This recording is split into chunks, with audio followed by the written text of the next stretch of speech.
અરે વાહ મારે માતર શક્તિ કણ સમાજ વાળું નાક વડાયું હે હિન્દુ ધર્મ નું નાક બરો વડાયું પેલા આપણે ડોકરા હક પણ કરતા જતા છોકરા વગર તંગડીયા ફરતા ડોકરા ભાળીને જતા ગ્વાડી ભાળતા કે હા આવો છોકરો કમાઈને મોજ કરી તો વણારે ખીલી ખટકો નહીં આવતો તો અને આજ કલરા ગનાતે આજ કતરી વેવણ હોય કતરી દુકાનના બેંગ્લોર માં કતરી બંબોઈ માં કતરી જમીન લીધોડી કતરું મોટું ઘરે વો ભાળો ઈ ઠાને ઘરમાં તો કબૂતર માળા કાલે અને થોરે છોકરી પરવરી સાડી દીધોડી વે કેવા દેસાવરામ કોમ નહીં કરતી મારવાડમાં આવે ને કોઈટા ભણાવો સમય એક હરકો નહીં વેતો મને પોઈલાઈ નોકણા પડે પછી છોકરી એક છોકરાની માં આવે બે છોકરાની માં આવે વણા છે મેં કાકુ બેન વણારે દિવસ પ્રૂવે પછી આપણી છોકરી લવ જિયાદ માં પડે જો બડિયા બડિયા કટ લગાવી ઉડાવે વણા છોકરામાં જઈને પડે અને આ પછી મેં વણારે સંબંધ વળે પછી સાવામાં બે નાઈન જાય લવ જિયાદ સકર વે હેંગટઈ સાવામાં નાક વડાય દૂધ ધણી વે અને છોકરીને માથે જઈને પાછી લાવા પછી કે મન તો મારે ખબર આવ્યું તો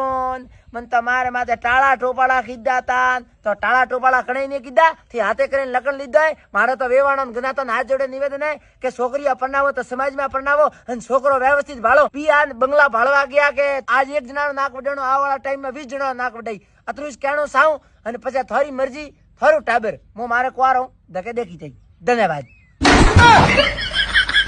કોણ કરો મોટી હેંગ